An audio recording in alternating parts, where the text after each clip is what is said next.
They pulled her over like it was just another routine traffic stop.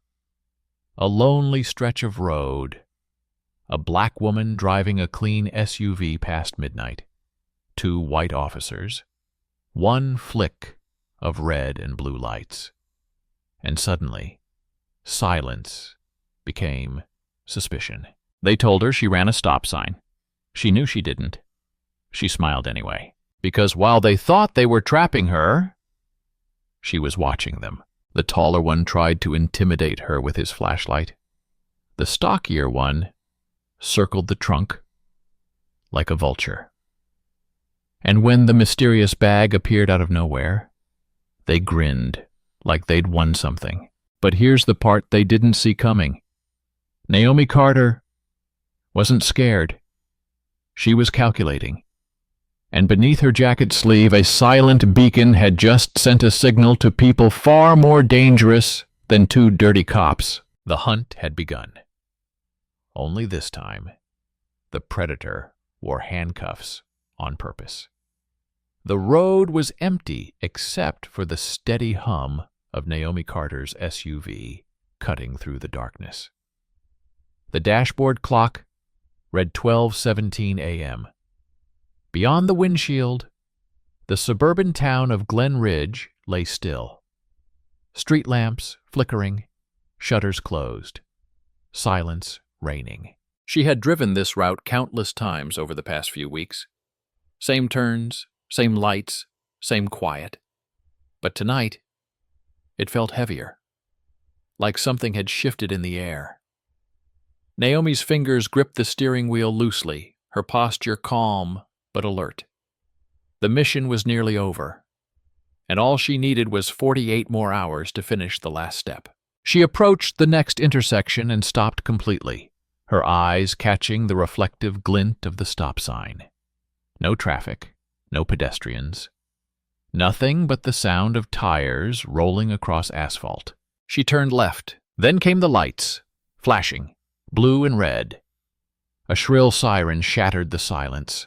Naomi didn't flinch. She inhaled slowly, then pulled over with precise control, aligning her SUV just a foot from the curb.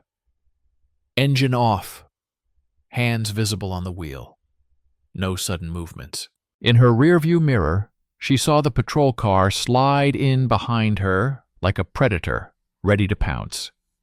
2 figures stepped out. One tall, lean, stiff-backed. The other broad-shouldered, walking with the casual arrogance of someone used to never being questioned. Officer Dean Maddox approached first, his hand resting lightly near his holster, flashlight already out. "Evening, ma'am," he said, voice smooth but clipped. "Know why I stopped you?" Naomi met his gaze through the window, calm, measured. "No, officer. I believe I came to a full stop back there." Maddox offered a thin smile. "Well, I'm afraid you didn't. Rolling stops are still stops, ma'am. That's a violation." "Understood." She handed over her license and registration. Slowly, deliberately, every move precise, practiced. From behind, Officer Frank Wilkes hovered near the back of her SUV, shining his light into the rear windows. Then the license plate, then the ground. "Got a lot of space back here," he muttered, loud enough for Maddox to hear. Maddox looked at her ID, then at her. "You live nearby?" Naomi nodded. "Couple of blocks west. I'm a contractor, consulting with the city." "Interesting line of work," he said. Then Wilkes called out, "Hey, Dean, you might want to see this." Maddox walked back. Naomi watched through her side mirror. Both officers crouched near the rear of the vehicle, their voices lowered. Then came a quick glance between them, like they'd just found a winning lottery ticket. Maddox returned, face darker now. "Step out of the car, ma'am." Her eyebrow arched slightly. "Is there a problem?" "We have reason to believe you're in possession of illegal substances," he said, tone tight. "I think there's a mistake," Naomi replied. "We'll see." The words dropped like a hammer. She opened the door and stepped out. Slow, fluid, controlled, not a single wasted movement. Not an ounce of fear. Wilkes popped the trunk, Inside, a small, unlabeled canvas pouch sat right near the edge, perfectly placed. Too perfectly. Wilkes grinned like a magician pulling a rabbit from a hat. "Well, look at that! Got ourselves a party favor." Naomi stared at the bag. No change in expression. No outburst. Just stillness. Maddox leaned in. "Anything you'd like to tell us?" Naomi tilted her head. "Only that you're going to regret this." Maddox chuckled. Big words for someone in cuffs. Wilkes grabbed her wrists, clipped the metal restraints around them. She didn't resist. Didn't blink. As they led her toward the squad car, she looked once more at the pouch in the trunk. Planted. She was sure of it. And as the door closed behind her and the engine rumbled to life, Naomi leaned back in the seat, her eyes fixed on the reflection of the officers in the front mirror. They thought they were in control, but her signal was already pulsing beneath the fabric of her sleeve, reaching far beyond the walls of this town. They had just made their first and final mistake. The police station reeked of old coffee, cheap disinfectant, and the kind of authority that never expected to be challenged. Fluorescent lights flickered above as Naomi Carter was led down a corridor lined with lockers and half-asleep officers.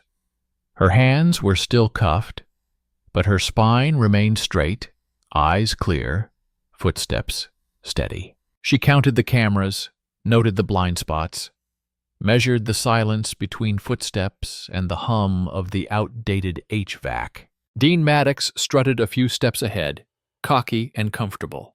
Frank Wilkes followed behind, humming a low tune, dragging the tip of his boot along the floor like a schoolyard bully. They stopped at the processing desk.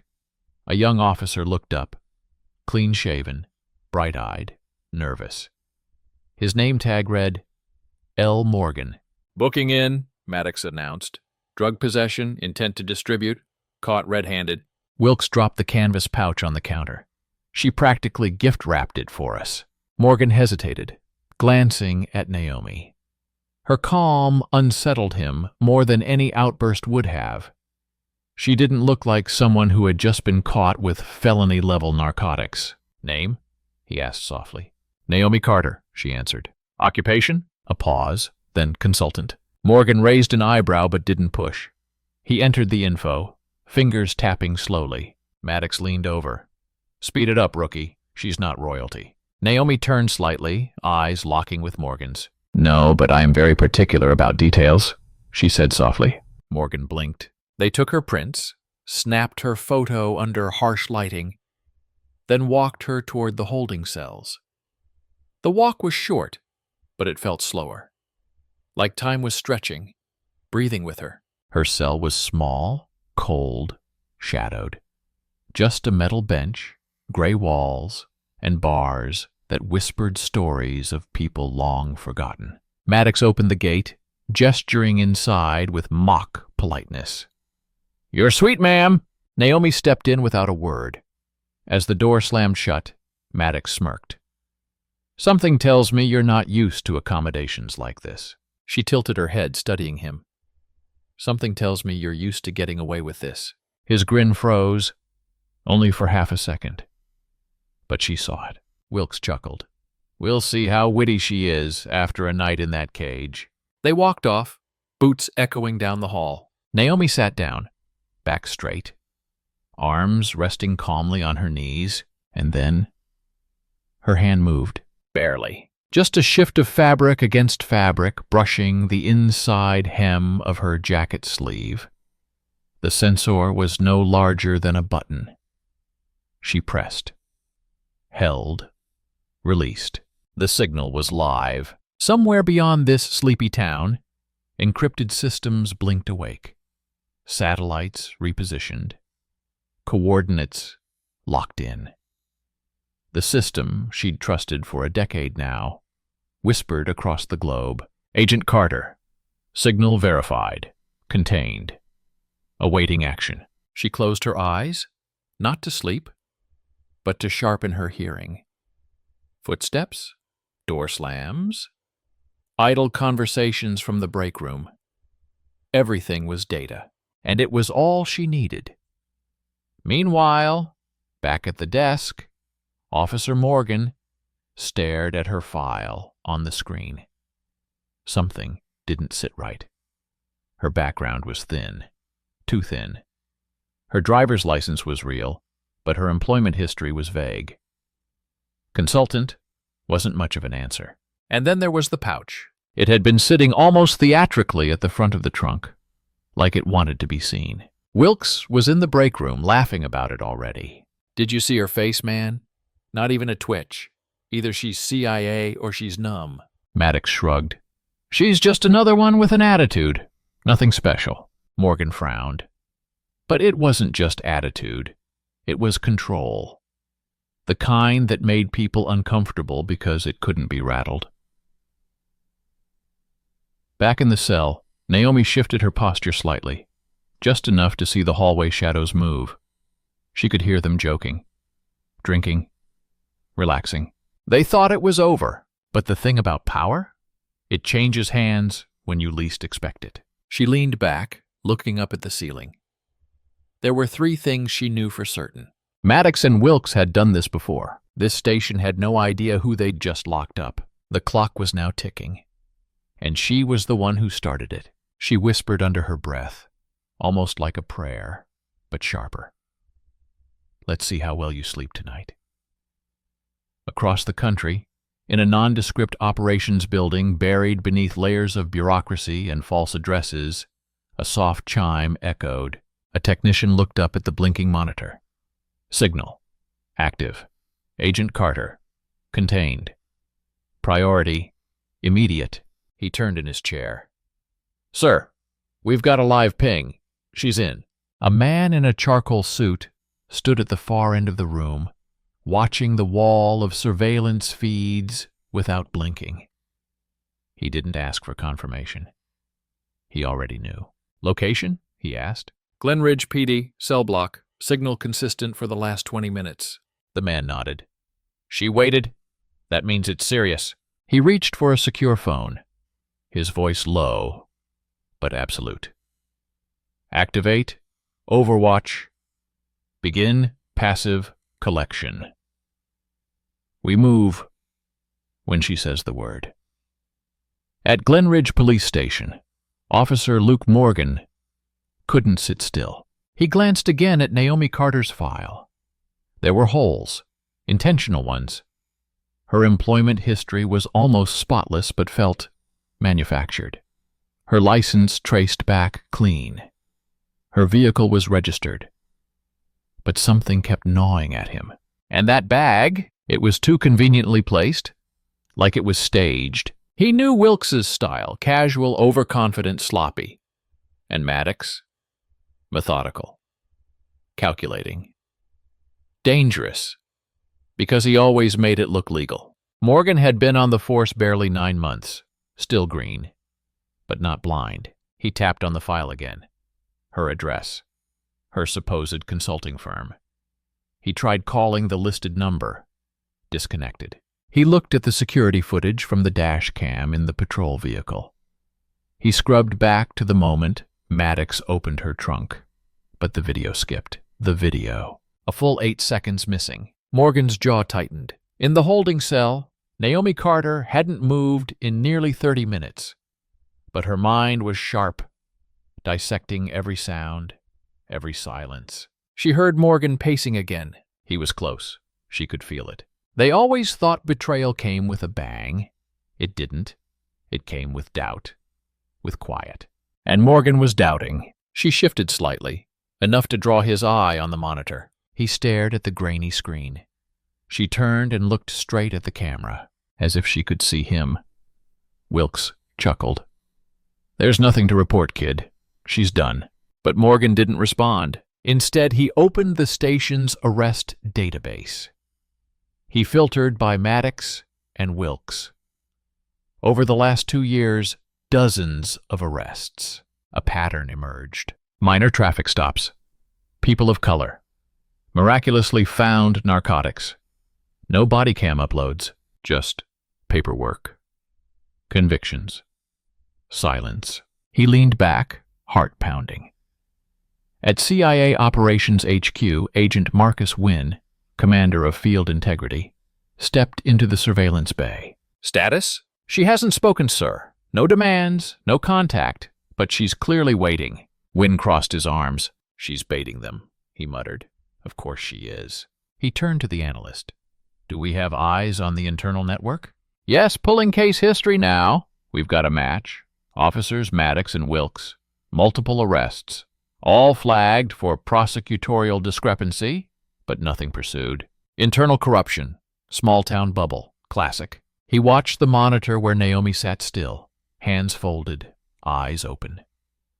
Waiting. "She's laying the groundwork," Wynn said, a faint smile at the corner of his mouth.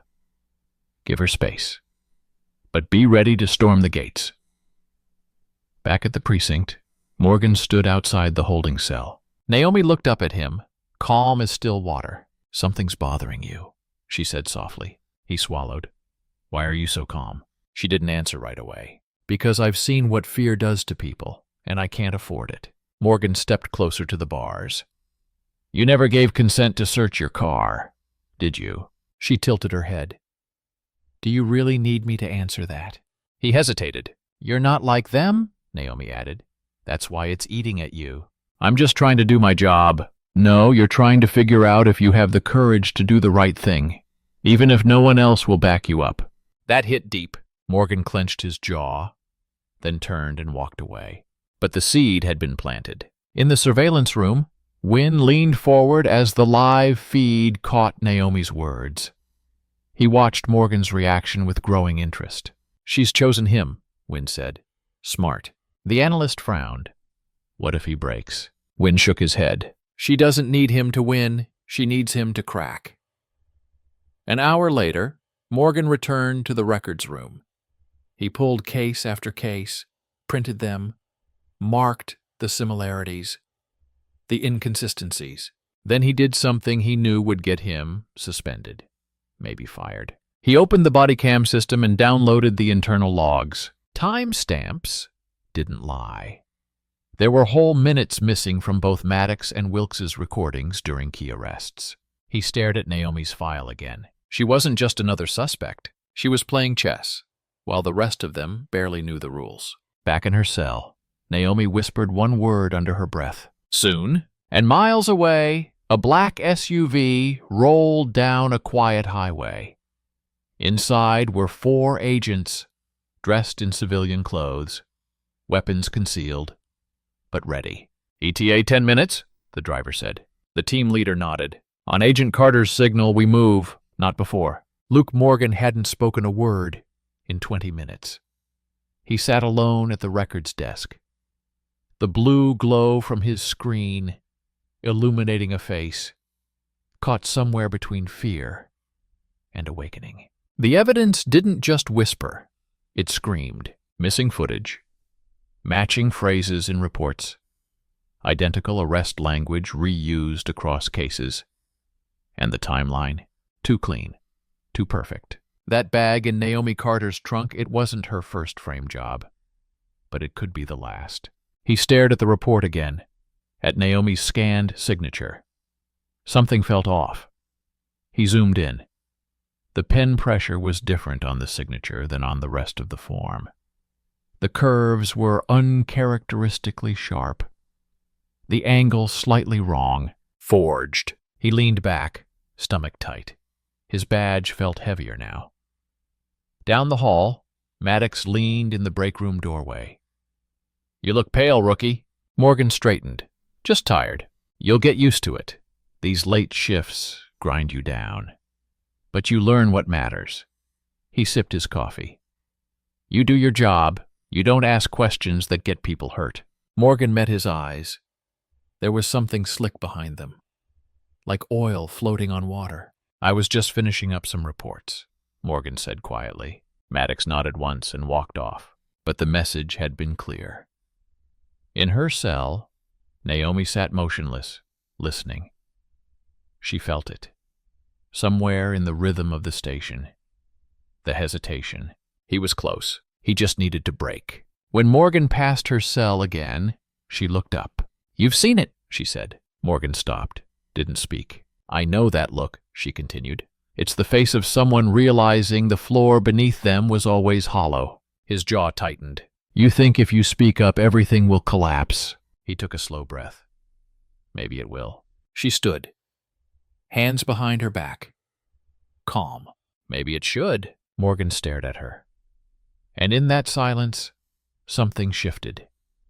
Not loud, not dramatic, just inevitable. Back in the surveillance van parked 4 blocks from the station, Agent Wynne adjusted his earpiece.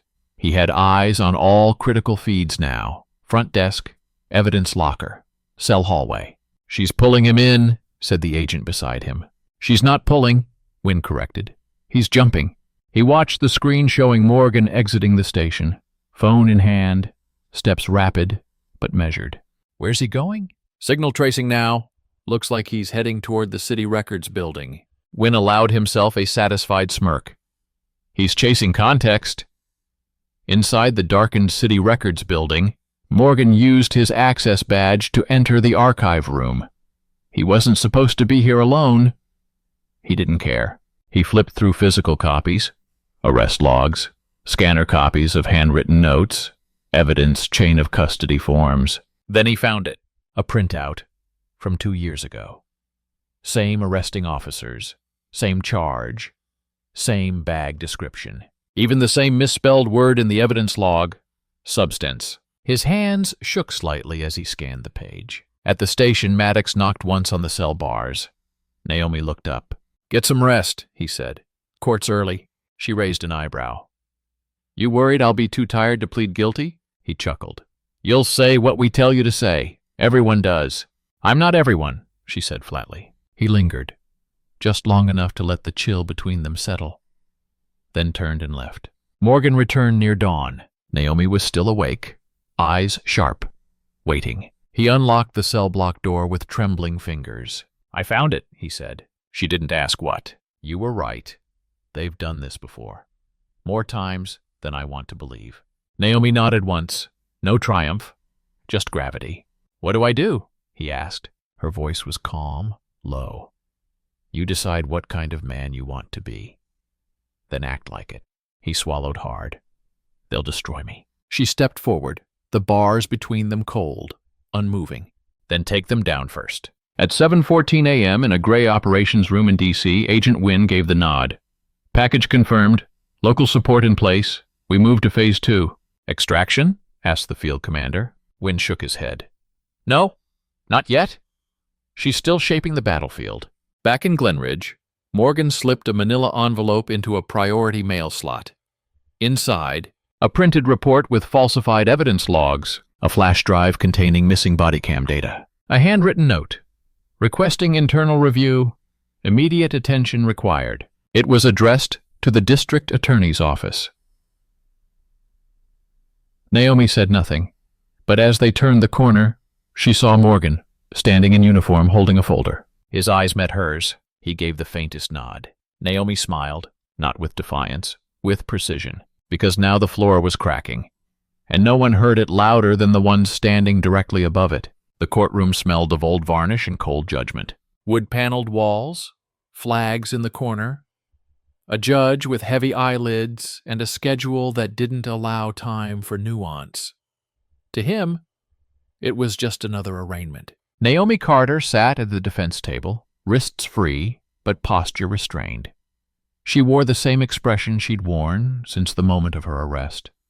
Serene, unreadable, dangerous in its calm. Maddox and Wilkes sat behind the prosecution, smug and settled. Maddox leaned in and whispered something that made Wilkes chuckle. They thought it was done. They thought she was just one signature away from conviction. "Case number 5413, State versus Naomi Carter," the bailiff announced. The prosecutor stood, bland-faced and confident. "Your Honor, we have overwhelming evidence tying the defendant to the possession of illegal narcotics with intent to distribute. She was stopped during a lawful traffic intervention, and officers discovered the drugs in the trunk of her vehicle. We request denial of bail pending trial." The judge glanced briefly at Naomi, then down at the folder. Naomi's public defender, a quiet man with tired eyes, stood to speak. But before he could open his mouth, a voice echoed from the back of the courtroom. "Permission to intervene on behalf of the defense, Your Honor." Heads turned. A man in a dark suit stepped forward, confident, crisp. Behind him, two others in federal agency attire. CIA. The judge's eyes widened. "And who are you, sir?" "Agent Marcus Wynn, Federal Intelligence Oversight Division, Clearance Alpha Echo 6. I have documentation here regarding the identity of Ms. Carter and the circumstances of her arrest." He handed the clerk a sealed file. The room stilled. The prosecutor's mouth hung open, mid-breath. Maddox's smirk faded. Wilkes leaned forward, squinting like the truth might be a mirage. The judge broke the seal, flipped through 3 pages, paused, then slowly looked up. "Ms. Carter," he said, voice more formal now, "is it true that you are a contracted field operative for the Central Intelligence Agency?" Naomi tilted her head. "It is, Your Honor." A tremor went through the courtroom like someone had turned the thermostat down to 0. The judge cleared his throat. "And can you confirm that the evidence found in your vehicle was not only planted, but part of an ongoing internal corruption investigation being conducted at the federal level?" "Yes, sir," Naomi said, "and I was instructed not to interfere until outside support confirmed the breach."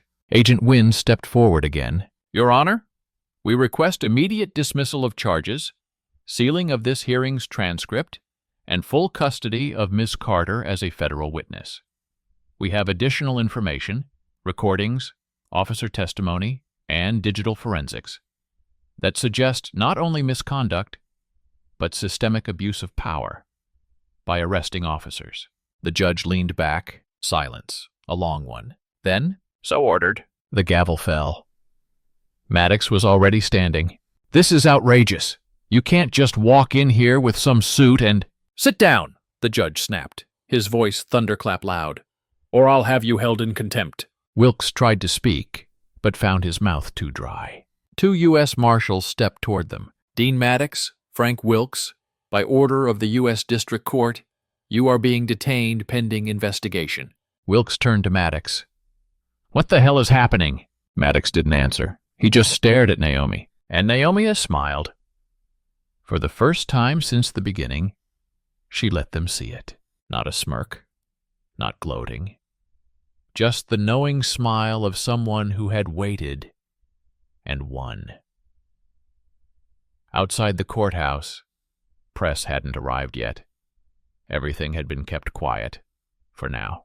Agent Wynn walked beside Naomi as they exited through a side door. "You handled that with remarkable discipline," he said. She shrugged. "Part of the job." "You sure you don't want immediate exfil?" Naomi looked out toward the gray skyline. "Not yet. There's one more thing." Wynn nodded, already understanding. Back inside the precinct, Luke Morgan sat at his desk, a knot still lodged in his chest. He hadn't slept. He hadn't spoken to Maddox since yesterday. When the call came in, 2 officers arrested, corruption charges pending. He didn't flinch. He just sat there. Then someone cleared their throat behind him. He turned. Naomi stood in civilian clothes, clean, uncuffed, whole. Morgan stood so fast, his chair rolled back 2 feet. "You're free," he said, almost breathless. "No," Naomi said. "I was never truly captured." He stared, uncertain. She stepped forward and handed him a sealed envelope. "This has everything you need to continue," she said. "There's more. People they covered for, patterns, cases to reopen." He took the envelope like it weighed 10 pounds. "I don't know if I can—" "You can," she interrupted gently. "Because you already did." She turned to leave. He called after her. "Why me?" Naomi looked back once. "Because you were the only one who looked at me and didn't see what they told you to see." Then she was gone. And somewhere down the road, in another town, another mission would begin. But for now, the scales had shifted, and power, real power, had changed hands. The precinct felt different, quieter, heavier. The kind of silence that doesn't just fill a room, but exposes it. Luke Morgan sat at his desk, hands folded over the sealed envelope Naomi had left him. He hadn't opened it yet, not because he feared what was inside, but because part of him already knew. She had seen through him, through the badge, through the hesitation, and still she chose him. Around him, the station buzzed with hushed conversations. Maddox and Wilkes's arrest had sent shockwaves. Officers looked over their shoulders now. Some avoided eye contact altogether. Others whispered in break rooms, pretending nothing had happened. But the cracks had started, and cracks don't close. 2 blocks away, at the Glen Ridge City Hall, a press conference had just ended. The mayor fumbled through a statement about commitment to transparency and internal restructuring, but the cameras didn't care for politics. They cared for faces. And Naomi Carter had not appeared, because ghosts don't pose for pictures. They vanish on their own terms. At a small diner just off the highway, Naomi stirred her coffee slowly, staring out the window as sunlight began to climb over rooftops. She wasn't wearing tactical gear, no gun, no comms earpiece, just a worn jacket and a quiet mind. Agent Wynn slid into the booth across from her, setting a plain manila folder on the table between them. Reports are sealed. The local media will spin it. No mention of you. Good, she said. That's how it should be. You did more than your assignment? Naomi didn't respond. Wynn tapped the folder. You ready for the next one? A pause. I will be, she said, then added, but not tomorrow. He gave a small nod and rose to leave. There's a black car waiting if you need it. She didn't look up. There always is. That night, Luke sat alone in the evidence room, the envelope finally open on his lap. Inside were case numbers, names, addresses, handwritten annotations in Naomi's neat, slanted script. But there was something else. A note. Truth doesn't make you safe, but it makes you real. Choose real. He folded the note and slipped it into his wallet, where his badge used to be. Because he'd handed in that badge earlier that afternoon. Not in anger, not in protest, just in truth. He didn't belong inside a system that rewarded silence. He belonged somewhere truth could breathe. Weeks later, a series of investigations would quietly reopen. Past convictions overturned, evidence boxes audited.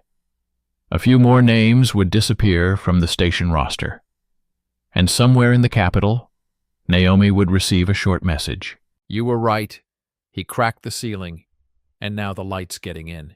In another town, another stop sign waited to be ignored. Another uniformed smirk. Another frame job rehearsed. But somewhere else, another woman would see it coming. And this time, she wouldn't be alone.